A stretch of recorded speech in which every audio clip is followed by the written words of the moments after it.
फतेह दिवस मैं समझदा कि दुनिया के विच एक अपनी अलग इतिहास है जिहड़े सिंघां ने लाल किले तो फतेह किया और हर साल असीं इत्थे मनाउण दी कोशिश करते हैं और कोविड करके जिहड़ा पिछले समा नहीं हो सकिया उस तो बाद 3 साल बाद अज हो रहा बहुत चढ़ के इत्थे जिथे संगतां आईयां उत्थे संत समाज ने अपना ही योगदान पाया।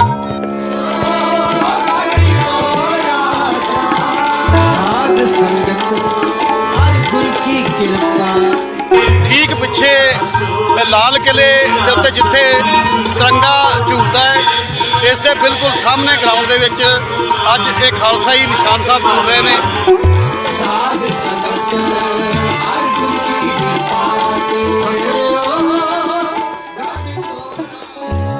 दिल्ली फतेह दिवस ਇਹ ਤਸਵੀਰ ਹੈ ਫਤਿਹ ਦਿਵਸ ਮੌਕੇ ਲਾਲ ਕਿਲੇ ਤੇ ਦਿੱਲੀ ਗੁਰਦੁਆਰਾ ਪ੍ਰਬੰਧਕ ਕਮੇਟੀ ਵੱਲੋਂ ਕਰਵਾਏ ਜਾ ਰਹੇ ਸਮਾਗਮਾਂ ਦੀ ਜਦ ਅੰਮ੍ਰਿਤਸਰ ਤੋਂ ਚੱਲ ਕੇ ਨਗਰ ਕੀਰਤਨ ਦਿੱਲੀ ਪਹੁੰਚਿਆ ਹੈ। ਆਖਰ ਦਿੱਲੀ ਫਤਿਹ ਦਿਵਸ ਦਾ ਇਤਿਹਾਸ ਕੀ ਹੈ ਜਾਣਦੇ ਹਾਂ ਇਸ ਖਾਸ ਪੇਸ਼ਕਸ਼ ਦੇ ਜ਼ਰੀਏ।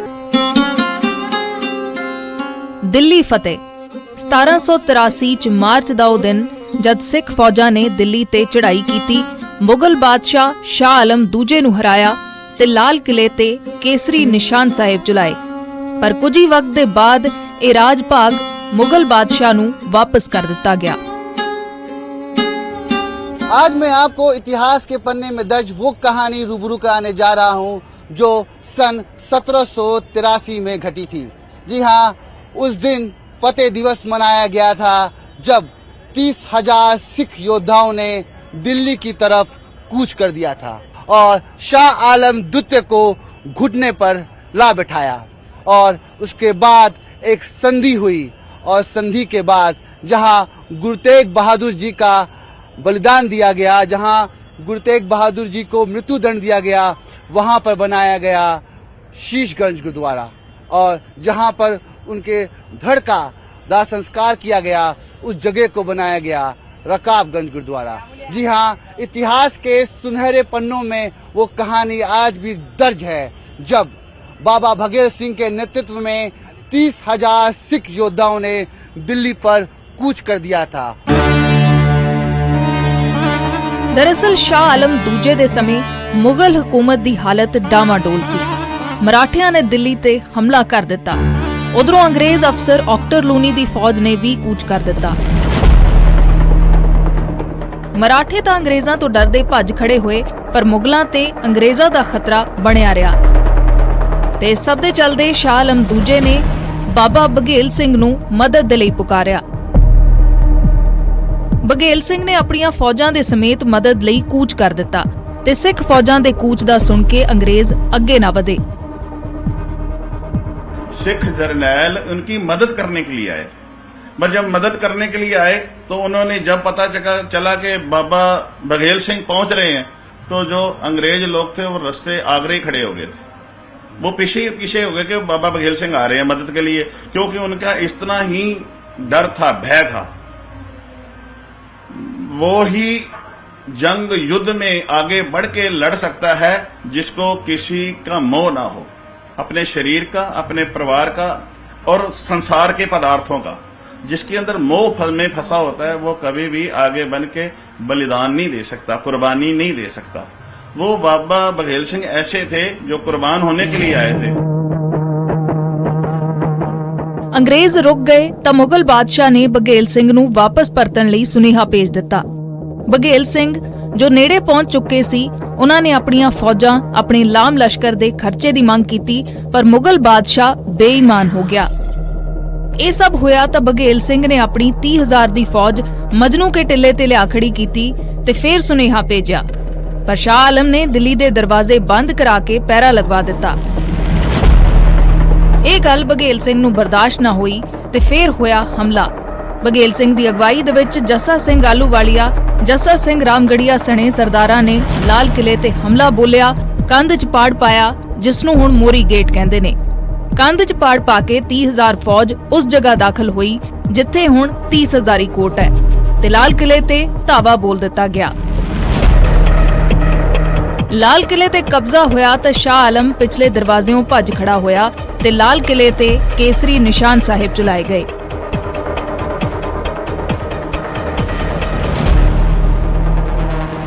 ਦਿੱਲੀ ਦੇ ਵਿੱਚ ਐਸੀਆਂ ਇਤਿਹਾਸਕ ਥਾਵਾਂ ਨੇ ਜਿਨ੍ਹਾਂ ਦੇ ਬਾਰੇ ਆਮ ਲੋਕਾਂ ਨੂੰ ਨਹੀਂ ਪਤਾ।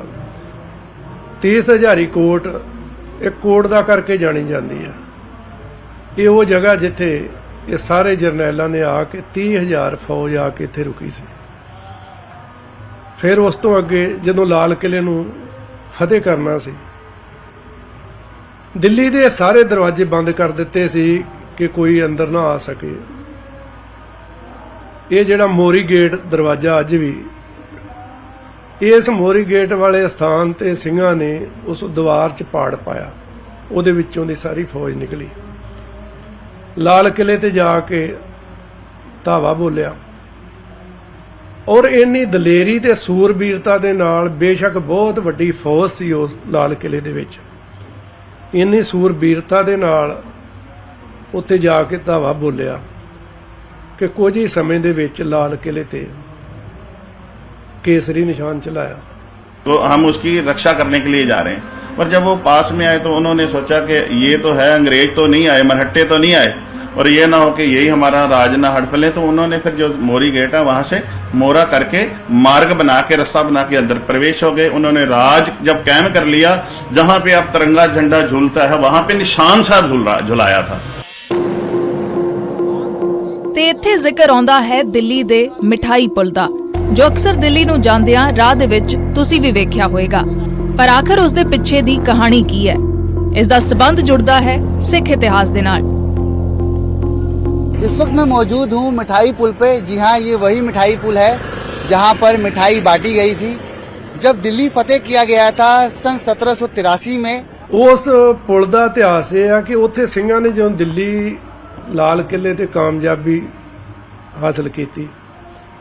ਕੋਈ ਵੀ ਜਿੱਤ ਹੁੰਦੀ ਆ, ਹਰ ਜਿੱਤ ਦੀ ਖੁਸ਼ੀ ਮਨਾਈ ਜਾਂਦੀ, ਕੋਈ ਛੋਟੀ ਜਿੱਤ ਹੋਏ ਕੋਈ ਵੱਡੀ ਜਿੱਤ ਹੋਏ, ਜਿੱਤਣ ਵਾਲਾ ਆਪਣੀ ਪੂਰੀ ਖੁਸ਼ੀ ਮਨਾਉਂਦਾ। ਔਰ ਇਹ ਤੇ ਇੰਨੀ ਵੱਡੀ ਜਿੱਤ ਸੀ, ਇੰਨੀ ਵੱਡੀ ਜਿੱਤ ਸੀ ਕਿ ਜ਼ਾਲਮ ਹਕੂਮਤ ਦੇ ਰਾਜ ਭਾਗ ਨੂੰ ਪਲਟ ਦੇਣਾ, ਇਹ ਤੋਂ ਵੱਡੀ ਜਿੱਤ ਕੀ ਹਿੰਦੁਸਤਾਨੀਆਂ ਵਾਸਤੇ ਹੋ ਸਕਦੀ ਸੀ। ਇੰਨੀ ਵੱਡੀ ਜਿੱਤ ਤੋਂ ਮਗਰੋਂ ਸਾਰਿਆਂ ਦੇ ਮਨਾਂ ਵਿੱਚ ਖੁਸ਼ੀ ਦੀ ਲਹਿਰ ਸੀ। ਇਹ ਮਠਿਆਈ ਪੁਲ ਵਾਲੇ ਸਥਾਨ ਤੇ ਲੋਕਾਂ 'ਚ, ਪਬਲਿਕ 'ਚ ਖੁਸ਼ੀ ਦੇ ਨਾਲ ਮਠਿਆਈਆਂ ਵੰਡੀਆਂ ਗਈਆਂ, ਸਾਰਿਆਂ ਨੂੰ ਪਿਆਰ ਦੇ ਨਾਲ ਮਿਲਿਆ ਗਿਆ। ਸਾਰਿਆਂ ਨੇ ਅਹਿਸਾਸ ਕੀਤਾ ਕਿ ਇਨਸਾਨੀਅਤ ਕੀ ਆ, ਆਜ਼ਾਦੀ ਕੀ ਆ, ਔਰ ਦੇਸ਼ ਕਿਸ ਤਰ੍ਹਾਂ ਦਾ, ਔਰ ਦੇਸ਼ ਦੀ ਹਕੂਮਤ ਕਿਵੇਂ ਦੀ ਹੋਣੀ ਚਾਹੀਦੀ ਆ। ਉਸ ਸੁਚੱਜੀ ਹਕੂਮਤ ਦੀ ਅਗਵਾਈ ਦਾ ਅਹਿਸਾਸ ਹੋਇਆ ਤੇ ਸਾਰਿਆਂ ਨੇ ਰਲ ਮਿਲ ਕੇ ਉੱਥੇ ਮਠਿਆਈਆਂ ਖਾਧੀਆਂ, ਮਠਿਆਈਆਂ ਵੰਡੀਆਂ ਗਈਆਂ। ਇਹ ਮਠਿਆਈ ਪੁਲ ਬਣਿਆ। ਲਾਲ ਕਿਲਾ ਫਤਿਹ ਹੋਇਆ, ਮੁਗਲ ਬਾਦਸ਼ਾਹ ਨੱਠ ਗਿਆ ਤਾਂ ਸੁਲਤਾਨ ਉਲ ਕੌਮ ਜੱਸਾ ਸਿੰਘ ਆਹਲੂਵਾਲੀਆ ਨੂੰ ਬਾਦਸ਼ਾਹ ਦੀ ਗੱਦੀ ਤੇ ਬਿਠਾਇਆ ਗਿਆ। ਪਰ ਜੱਸਾ ਸਿੰਘ ਰਾਮਗੜੀਆ ਨੇ ਇਸ ਤੇ ਇਤਰਾਜ਼ ਕੀਤਾ। ਆਹਲੂਵਾਲੀਆ ਨੇ ਪੰਥ ਦੇ ਏਕੇ ਨੂੰ ਮੁੱਖ ਰੱਖਿਆ, ਕੋਈ ਲਾਲਸਾ ਨਹੀਂ ਦਿਖਾਈ ਤੇ ਗੱਦੀ ਛੱਡ ਦਿੱਤੀ। ਜਿਸ ਤੋਂ ਬਾਅਦ ਜੱਸਾ ਸਿੰਘ ਰਾਮਗੜੀਆ ਤੋਪਾਂ, ਸਿੱਲ ਸਭ ਕੁਝ ਅੰਮ੍ਰਿਤਸਰ ਲੈ ਆਏ, ਜੋ ਅਜੇ ਵੀ ਹਰਮੰਦਰ ਸਾਹਿਬ ਦੇ ਵਿੱਚ ਰਾਮਗੜੀਆ ਬੁੰਗਾ 'ਚ ਮੌਜੂਦ ਹੈ। ਬਘੇਲ ਸਿੰਘ ਫੌਜਾਂ ਸਮੇਤ ਦਿੱਲੀ 'ਚ ਹੀ ਰਹੇ। ਹਕੂਮਤ ਦੀਆਂ ਜੜ੍ਹਾਂ ਪੁੱਟ ਕੇ ਹਟਾਤੀਆਂ ਤੇ ਉਹ ਜਿਹੜੀ ਦੀਵਾਨੇ ਖਾਸ ਸਿੱਲ ਸੀ ਉਹਨੂੰ ਆਪਣੇ ਘੋੜਿਆਂ ਦੇ ਮਗਰ ਬੰਨ੍ਹ ਕੇ ਅੱਜ ਵੀ ਸੱਚਖੰਡ ਸ੍ਰੀ ਹਰਮੰਦਰ ਸਾਹਿਬ ਜੀ ਬੁੰਗਾ ਰਾਮਗੜੀਆ ਉਸ ਗੱਲ ਦੀ ਗਵਾਹੀ ਭਰਦਾ ਕਿ ਕਿਵੇਂ ਗੁਰੂ ਦੇ ਥਾਪੇ ਹੋਏ ਜਰਨੈਲਾਂ ਨੇ ਗੁਰੂ ਦੇ ਸਤਿਕਾਰ ਨੂੰ ਮੁੱਖ ਰੱਖਦੇ ਹੋਏ ਜ਼ਾਲਮ ਹਕੂਮਤ ਦੀਆਂ ਜੜ੍ਹਾਂ ਪੁੱਟ ਕੇ ਉਹਦੀ ਉਦਾਹਰਨ ਇਤਿਹਾਸ ਸਿਰਜਿਆ ਹੋਇਆ ਕਿ ਉਹ ਸਿੱਲ ਅਜੇ ਵੀ ਰਾਮਗੜੀਆ ਬੁੰਗਾ ਦੇ ਵਿੱਚ ਲੱਗੀ ਹੋਈ ਹੈ। ਪਰ ਕਹਾਣੀ ਇੱਥੇ ਨਹੀਂ ਮੁੱਕਦੀ। ਮੁਗਲ ਬਾਦਸ਼ਾਹ ਰਾਜ ਵਾਪਸ ਚਾਹੁੰਦਾ ਸੀ। ਉਹ ਜਾਣਦੇ ਸੀ ਕਿ ਸਿੱਖ ਫੌਜ ਨੂੰ ਉਹ ਹਰਾ ਨਹੀਂ ਸਕਦੇ ਤੇ ਇਸ ਦੇ ਲਈ ਉਹਨਾਂ ਨੇ ਸੰਪਰਕ ਕੀਤਾ ਬੇਗਮ ਸਮਰੂ ਦੇ ਨਾਲ, ਜੋ ਬਘੇਲ ਸਿੰਘ ਦੀ ਧਰਮ ਦੀ ਭੈਣ ਬਣ ਚੁੱਕੀ ਸੀ। ਬੇਗਮ ਸਮਰੂ ਨੂੰ ਮੁਗਲਾਂ ਨੇ ਸੰਧੀ ਲਈ ਵਿਚੋਲਾ ਬਣਾਇਆ। ਉਹਨਾਂ ਦੇ ਕਹਿਣ ਤੇ ਬਘੇਲ ਸਿੰਘ ਰਾਜ ਵਾਪਸ ਕਰਨ ਦੇ ਲਈ ਰਾਜ਼ੀ ਹੋਏ, ਲੇਕਿਨ ਕੁਝ ਸ਼ਰਤਾਂ ਤੇ। जो निशान साहब जलाया था, जब निशान साहब जलाया तो उन्होंने उनकी बेगम सबरू बाबा बघेल सिंह की धर्म की बहन बनी थी, मुंह बोली जिसको बहन बोलती। तो जब उन्होंने कहा कि उसने अपने बच्चे को उनके चरणों में जाके रख दिया, जैसे कि ये गलती हमारी है, राज हमारे बच्चे का है, ये राज इसका है तो इसको ही राज दे दिया जाए। तो उस बेगम सबरू के जब बोल बाबा बघेल सिंह ने सुने तो उनको राज वापस दे दिया, पर एक शर्त के क्यों हम बाहर से आए हैं, पंजाब से आए हैं, उनको ये नहीं पता था कि गुरु तेग बहादुर शाह महाराज जहां पे हम बैठे हैं, यहाँ पे गुरु तेग बहादुर साहब जी का धड़ का संस्कार यहाँ पे किया गया और सर का शीश का अनंतपुर में किया गया। पर जब यहाँ पे ये संस्कार किया गया था तो जो औरंगजेब था, उस समय की हुकूमत का हाकिम था, वो कहता था कि जब कोई ऐसा नहीं है कि गुरु के धड़ का संस्कार करेगा, मैं गुरु के धड़ का 4 टुकड़े करके, जैसे 4 दरवाजे थे दिल्ली के, तो वहां पे टांग दूंगा। तो बाबा मक्खन शाह लोबाना और उनका भाई लखी शाह वणजारा, मक्खन शाह लोबाना और भाई लखी शाह वणजारा दोनों आपस में रिश्ता था इनका। बाबा मक्खन शाह लोबाना जिन्होंने गुरु तेग बहादुर साहब को प्रकट किया था, वो भाई लखी शाह वणजारा जो यहाँ का बहुत बड़ा व्यापारी था, तो उन्होंने अपने गड्ढे में बैलगाड़ी में धड़ ला के अपने घर में रख के एक जरा जितनी भी सुई जितनी भी चीज नहीं थी निकाली और उसमें अपने घर में रख के किसी को ना बता के गुरु साहब के धड़ का संस्कार कर दिया। और जब संस्कार कर दिया और गुरु के चरणों में हमेशा ली जगह बना ली, जब जगह बना ली तो ये जगह प्रकट नहीं हो रही थी, पता नहीं था, क्योंकि किसी को बताया ही नहीं था। अपने घर में रख के गुरु साहब के धड़ का संस्कार कर दिया तो किसी को मालूम नहीं है। तो जब बाबा बघेल सिंह ने कहा कि जहां जहां के धार्मिक स्थान हैं उनकी निशानदेही बेगम सबरू को कहा था, समय की हुकूमत को कहा था कि तुम निशानदेही करवाओगे। ਗੁਰਦੁਆਰਿਆਂ ਦੀ ਉਸਾਰੀ ਲਈ ਚੁੰਗੀ ਚੋਂ ਰੁਪਈਏ ਚੋਂ 6 ਆਨੇ ਦਾ ਟੈਕਸ ਲਾਇਆ ਗਿਆ ਜੋ ਸਿੱਖ ਫੌਜ ਇਕੱਠਾ ਕਰਦੀ ਸੀ। ਇਨ੍ਹਾਂ ਸ਼ਰਤਾਂ ਤੇ ਹੀ ਸਿੱਖ ਫੌਜ ਨੇ ਮੁਗਲ ਬਾਦਸ਼ਾਹ ਨੂੰ ਉਸਦਾ ਰਾਜ ਭਾਗ ਵਾਪਸ ਕੀਤਾ ਤੇ ਲਾਲ ਕਿਲਾ ਮੁੜ ਉਸੇ ਦੇ ਹਵਾਲੇ ਕਰ ਦਿੱਤਾ।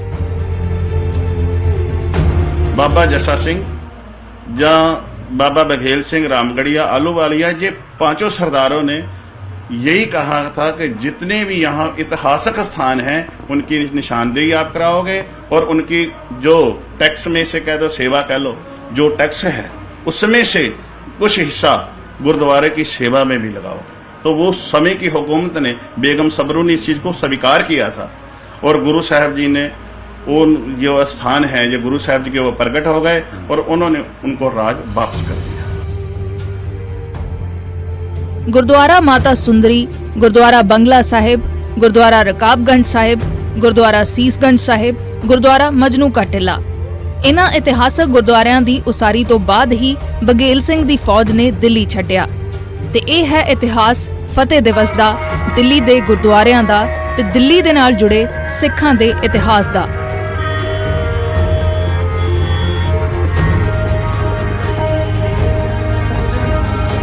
ਇਹ ਫਤਿਹ ਦਿਵਸ ਇਸ ਕਰਕੇ ਮਨਾਇਆ ਜਾਂਦਾ ਕਿ ਹਿੰਦੁਸਤਾਨ ਦੀ ਕੀ ਪੂਰੇ ਵਰਲਡ ਦੀ ਪਬਲਿਕ ਨੂੰ, ਲੋਕਾਂ ਨੂੰ, ਸਮਾਜ ਨੂੰ ਪਤਾ ਲੱਗੇ ਕਿ ਸਿੱਖ ਕਰੈਕਟਰ ਕੀ ਆ, ਸਿੱਖ ਜਰਨੈਲ ਕਿੱਦਾਂ ਦੇ ਸੀ, ਸਿੱਖੀ ਦੇ ਵਿੱਚ ਕੀ ਸਿਖਾਇਆ ਜਾਂਦਾ, ਕਿ ਕਿੰਨਾ ਵੱਡਾ ਜੇ ਗੁਰੂ ਨੇ ਤਿਆਗ ਦੀ ਗੱਲ ਕੀਤੀ ਤੇ ਸਿੱਖ ਵੀ ਤਿਆਗ ਕਰਦਾ ਔਰ ਸਮੁੱਚੀ ਮਾਨਵਤਾ ਦੇ ਵਾਸਤੇ ਇੱਕ ਪ੍ਰੇਰਨਾ ਸਰੋਤ ਹੈ ਕਿ ਕੋਈ ਵੀ ਚੀਜ਼ ਨਾਲ ਨਹੀਂ ਜਾਣੀ, ਨਾਲ ਜਾਣਾ ਕੀਤਾ ਹੋਇਆ ਜੀਵਨ ਦਾ ਚੰਗਾ ਕਰਮ ਕਰੀਏ, ਭਲੇ ਦੀ ਗੱਲ ਕਰੀਏ, ਸਾਰਿਆਂ ਦੇ ਭਲੇ ਦੀ ਗੱਲ ਕਰੀਏ। ਗੁਰੂ ਨਾਨਕ ਦਾ ਘਰ ਹਮੇਸ਼ਾ ਹੀ ਸਰਬੱਤ ਦੇ ਭਲੇ ਦੀ ਗੱਲ ਕਰਦਾ।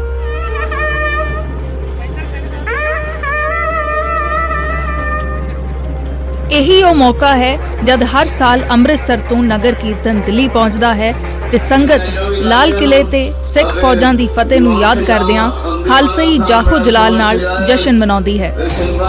ਦਿੱਲੀ ਤੋਂ ਰਵੀ ਮਿਸ਼ਰਾ ਤੇ ਡੈਸਕ ਤੋਂ ਅਰਸ਼ਦੀਪ ਸੰਧੂ, ਨਿਊਜ਼ 18।